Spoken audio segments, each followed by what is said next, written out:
Turn this morning in God's Word to the book of Judges in the Old Testament. We're going to be looking off and on the next couple of months at this period in Israel's history. Just so you know, here we're probably about 1200 BC, give or take 100 or 200 years. It's a period, a kind of formative period in the life of Israel. They've come into the promised land already. They're settled there. They're trying to make their home in a place where God had promised that they would be able to serve Him. And they're scratching their heads a little bit to figure out what that looks like. We'll see over the next few months kind of a cycle of what we read about today, disobedience and defeat. But we'll also see God's gracious response to His people in their sin.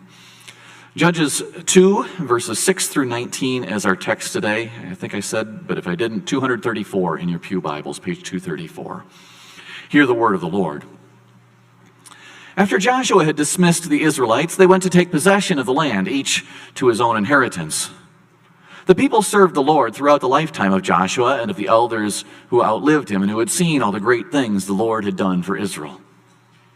And Joshua, son of Nun, the servant of the Lord, died at the age of 110. And they buried him in the land of his inheritance at Timnath-Heres in the hill country of Ephraim, north of Mount Gash. After that whole generation had been gathered to their fathers, another generation grew up who knew neither the Lord nor what he had done for Israel.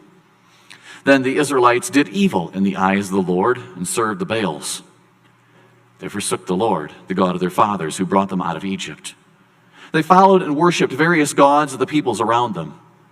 They provoked the Lord to anger because they forsook him and served the Baal and the Ashtoreths. In his anger against them, the Lord handed them over to raiders who plundered them. He sold them to their enemies all around, whom they were no longer able to resist. Whenever Israel went out to fight, the hand of the Lord was against them, to defeat them just as he had sworn to them, and they were in great distress. Then the Lord raised up judges, who saved them out of the hands of these raiders. Yet they wouldn't listen to their judges, but prostituted themselves to other gods and worshipped them. Unlike their fathers, they quickly turned away from the way in which their fathers had walked, the way of obedience to the Lord's commands. Whenever the Lord raised up a judge for them, he was with the judge and saved them out of the hands of their enemies as long as the judge lived, for the Lord had compassion on them as they groaned under those who oppressed and afflicted them. But when the judge died, the people returned to ways even more corrupt than those of their fathers, following other gods and serving and worshiping them. They refused to give up their evil practices and stubborn ways. This is the word of the Lord. Thanks be to God. Well, friends of Jesus, it's that season of the year again, graduation season. Here locally, Northbridge High School in Blackstone Valley had their graduations, I think it was 2 weekends ago. Whitensville Christian was over a week already. We don't have that many graduates here in this church this year, but those that have already gone through their ceremonies at places like Quabbin Regional, I think it is, and a few other places around as well.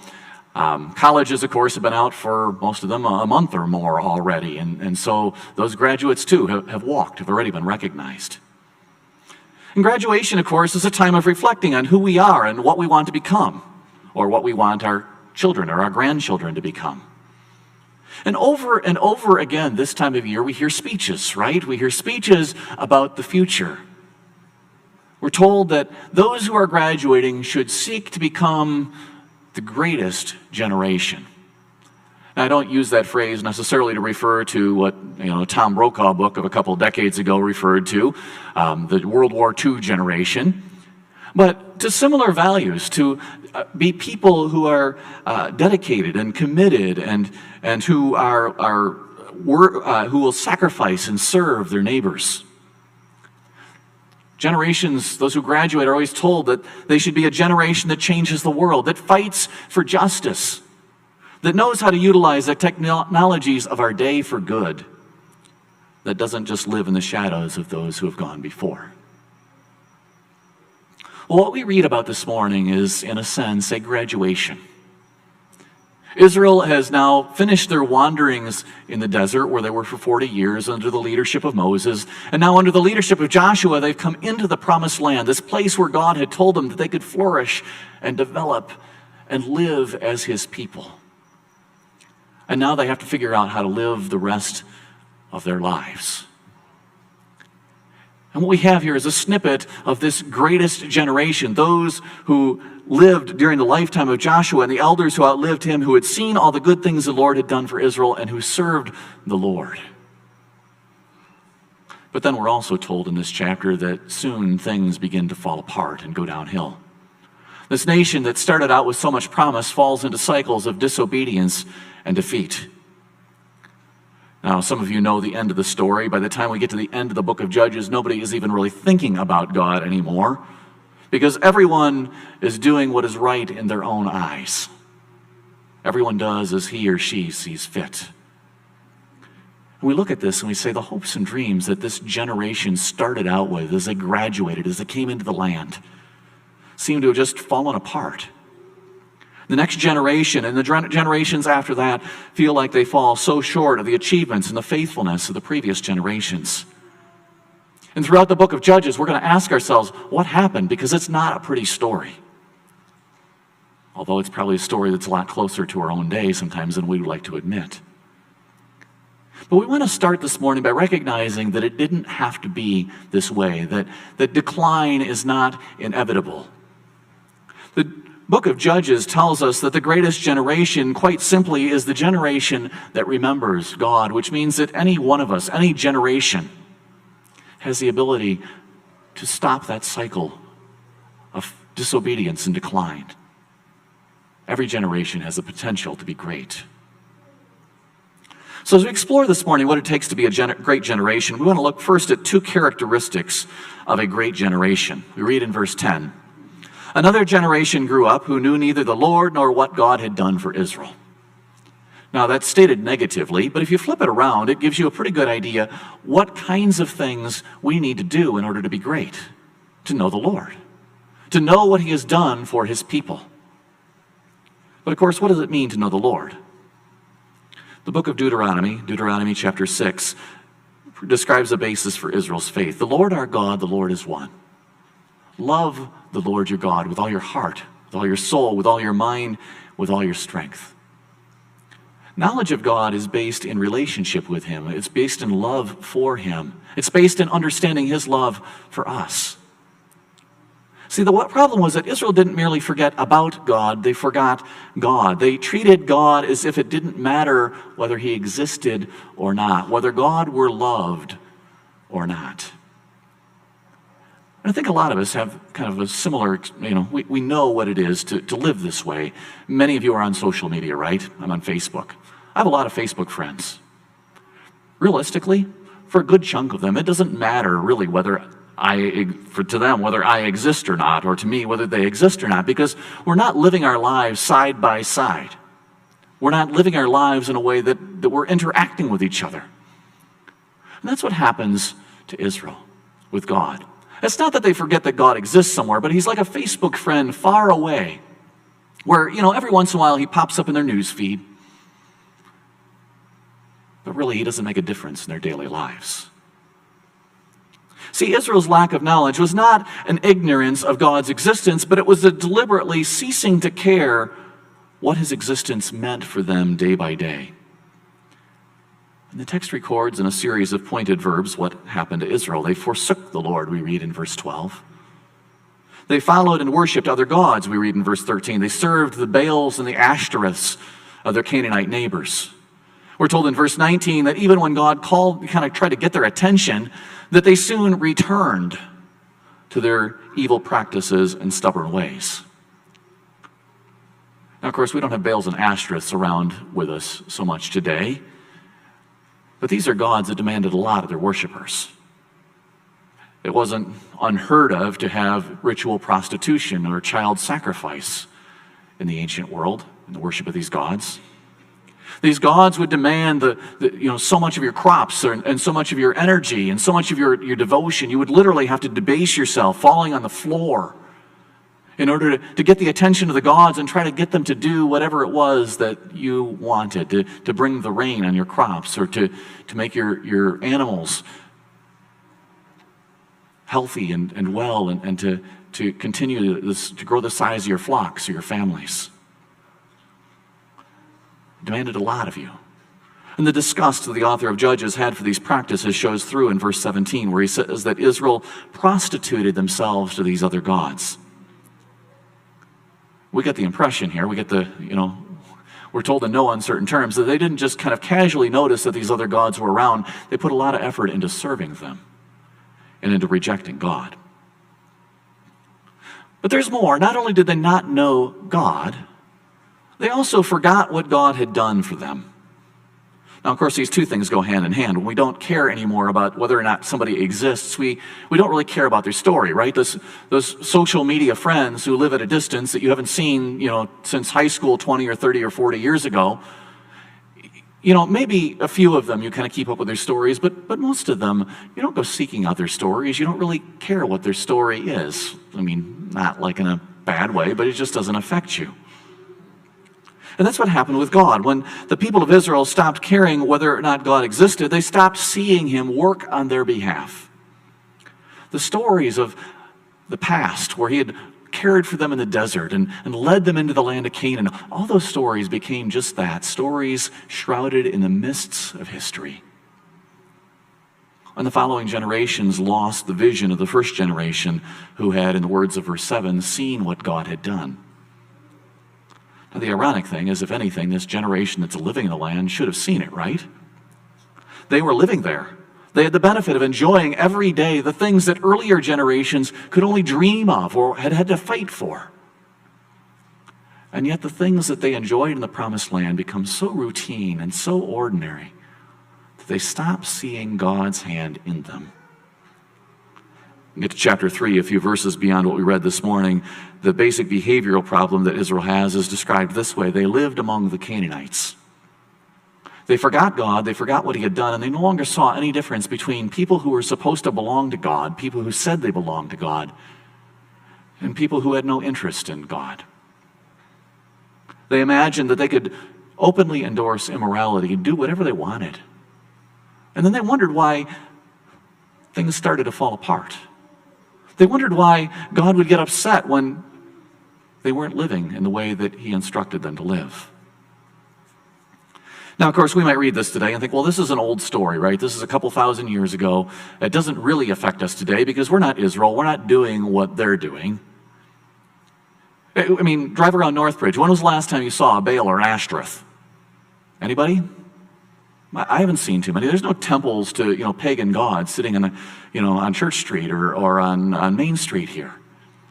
And so it's easy to read a text like this in the Bible and say, well, there's so much distance. It's so far in the past that it doesn't affect us today.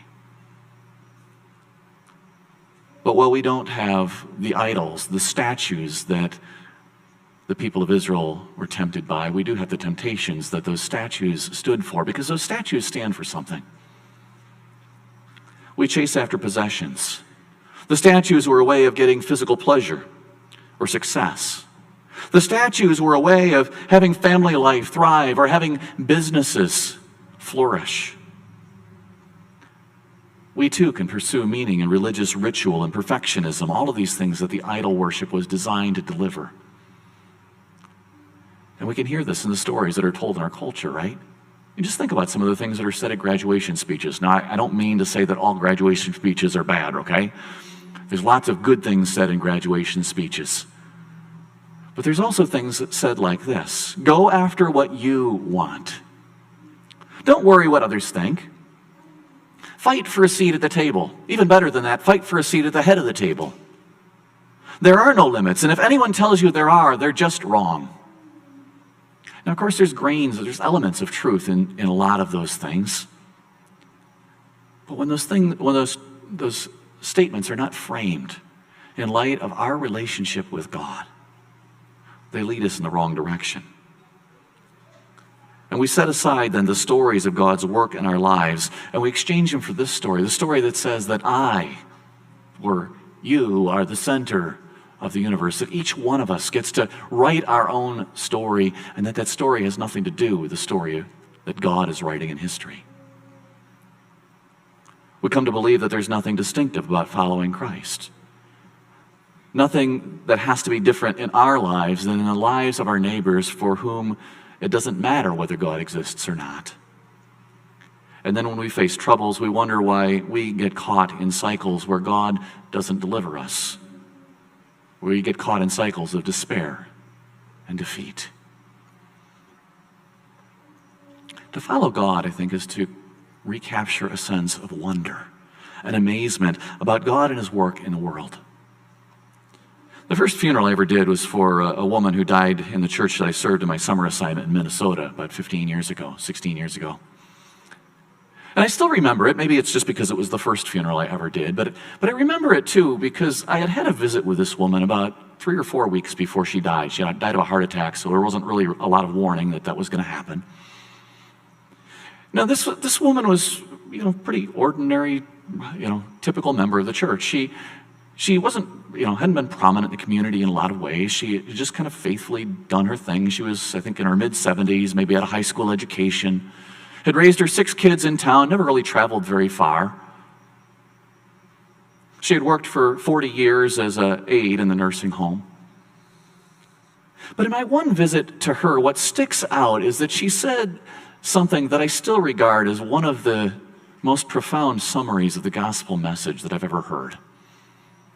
Somewhere in the middle of our conversation, she said, we've sinned a lot in our lives, but Jesus can forgive them all.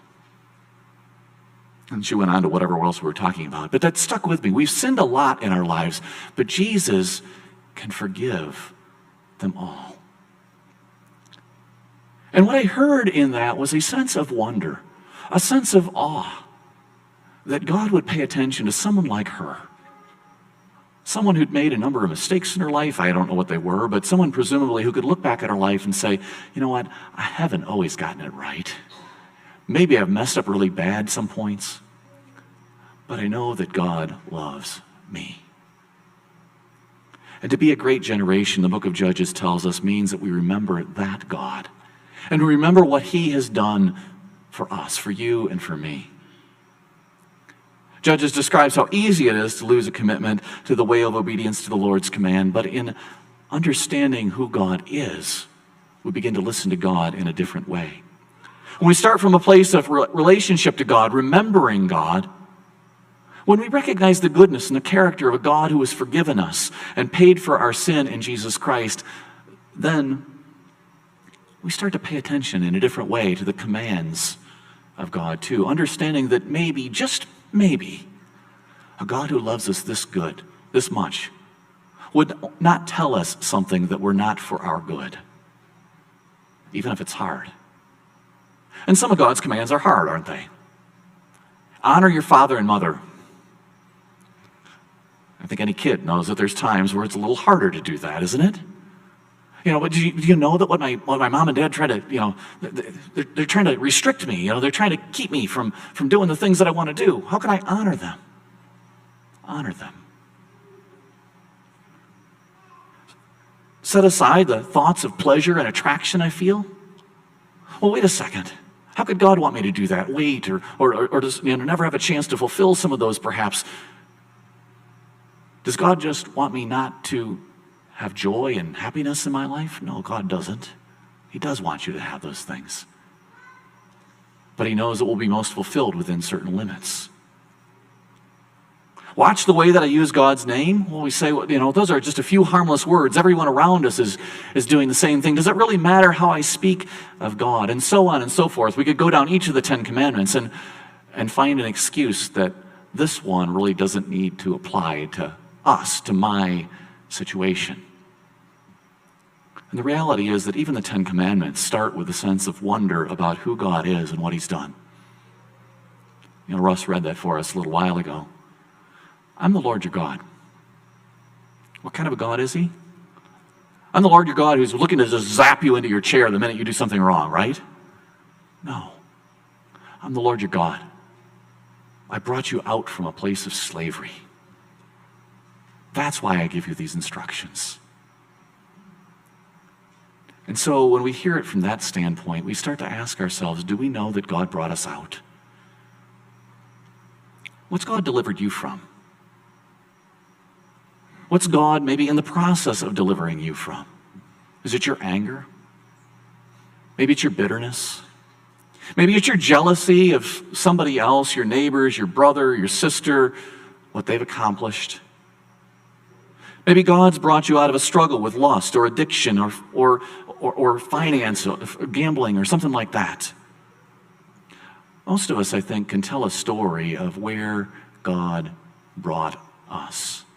Maybe it's not a big story, maybe it's just a little story. We can begin to see this is where God has been working on our lives. And then we can ask ourselves, what has God provided? What's God created for me? Just because God didn't give us $1 million and a 50-foot yacht that we moor at Nantucket doesn't mean that God doesn't provide more than even what we need. And again, I think even as kids, right, we can start making this list. Maybe some of you have the kids' bulletin today. You write down 5 things on that kids' bulletin. Or adults, you can write down 5 things on the back of your bulletin in the outline. God gave us this beautiful world. Maybe He gave you shelter, food, clothing, relationships, a sense of contentment in your job. If we can answer those questions, where is God working? What has He delivered me from? What is He creating and giving me in life? We can begin to capture a sense of wonder and listen in a new way to the commands of this God who cares for us. And it's then from that sense of wonder that we can grow in our willingness and our ability to share God's work and grace in our lives. Because the story that we're going to see in Judges, sometimes we read it as a story of how bad Israel is. And there's certainly elements of that. And sometimes we as ourselves need to know our own sin. We need to know what God is delivering us from. But Judges is really, more than anything else, the story of God who delivers His people, who has compassion on them over and over again. That story is summarized in verse 18. The people cried out. God sent them deliverers. Judges, we call them. They're not really judges like we think of as in a court system, but deliverers, rescuers. He saved them. He had compassion. And I have to say that to their credit, the people of Israel wrote these stories down and preserved them for future generations. And I say to their credit because this is not the kind of story that most people would want to tell about them or their people. They're pretty ugly stories, some of them, as we'll see. And in retelling them for future generations, what they're saying, in essence, is my own story is pretty ugly. There are elements of it that are not pretty at all. But these stories tell the goodness and kindness of a God who reaches out to people who know that they're sinners, who know that their heritage is not always so great. And to be a great generation means that we can pass on this story too. To pass along this knowledge of where and how God works, that we can say of ourselves and of those around us, you know what, we have not always gotten it right. We haven't always kind of figured out how this thing is, but yet God has compassion. And when we begin to recognize the compassion of God, we have a different story to tell, even in our hardship. And I realize one of the things I hear often is, well, I just don't feel very adequate to tell that story, whether it's to my kids or my grandkids or whether it's to my neighbors or my coworkers. I don't really know what to say about the Christian faith. I mean, I wasn't trained in it. Maybe you didn't grow up with it in your own home. And you think, well, how am I supposed to share this story? I'll just say that it's better to start by saying something true about God than to leave others to fill in the gaps. To say nothing to our kids or our grandkids or our neighbors about the wonder of being embraced by Christ is to give them the impression that mom and dad don't find God nearly that interesting, not nearly as interesting as a trip to the lake or last night's Red Sox score or the new furniture we're getting for the living room or all the other things that fill our conversation. Pastor John Piper, in one of his messages, puts it this way. He says, silence about Christ is dogma. Not to teach the infinite value of Jesus is to teach that He is negligible. And so we want to tell our children, our grandchildren, our neighbors what God has done. Tell them about God so they don't forget. And if you're struggling for resources, ask a trusted friend. Go search the church library or as a church, we'd be happy to help share resources that we have found helpful. But make sure the story gets told. But this isn't just a matter of passing along information. I mean, that's a big part of it. That's an important part of it. Maybe for us, in our heritage, that's the part that's easier.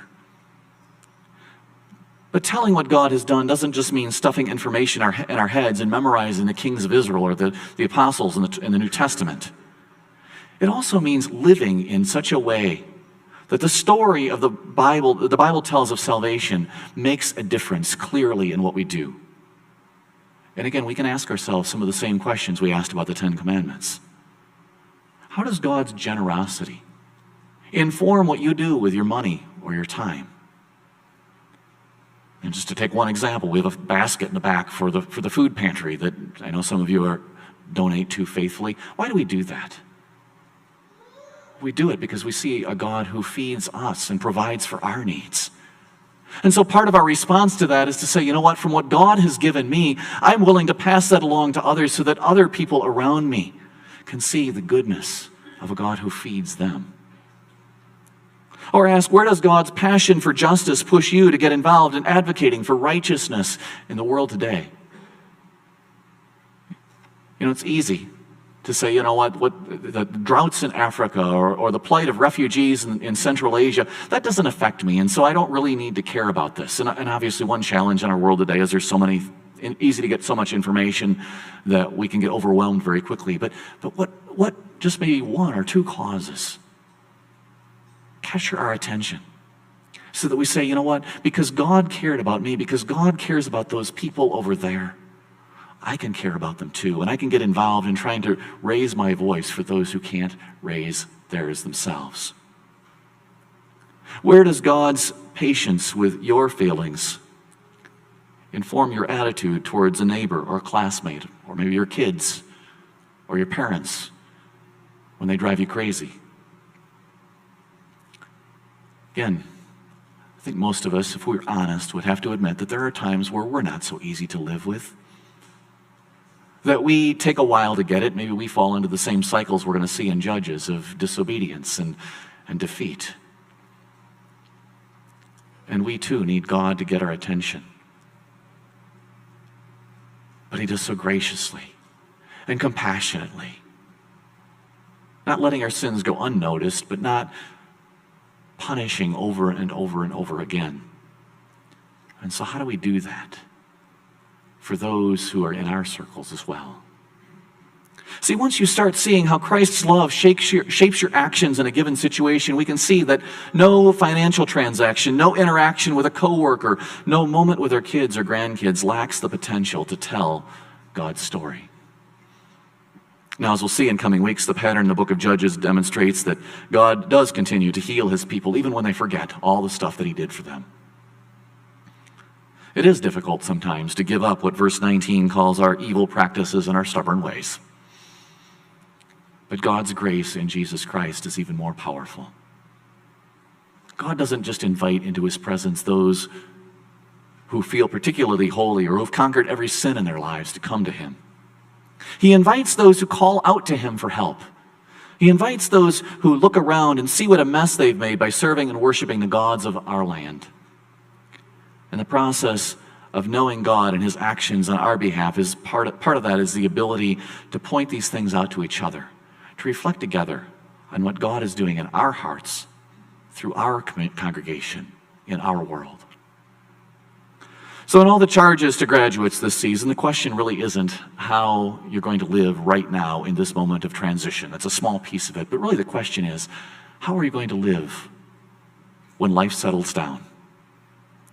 How will you live for the long term? What kind of a legacy will you and your generation leave on those who come after you? And the book of Judges is going to demonstrate for us the challenge of living for the long term. But it also reminds us of the importance of a solid foundation, a simple foundation, the small things which, when we pay attention to them day by day, enable us to be great. Know the Lord. Know what he has done. Know God's character. Live in the wonder of his love and goodness and majesty, and then pay attention to the ways in which he confronts our sin and leads us out of it into a new place of flourishing for him. As we share these two things with each other and with our world, we'll see the greatness of God which is the basis for any greatness we might claim. Let's pray. Lord, sometimes it's hard to see you in the ordinary things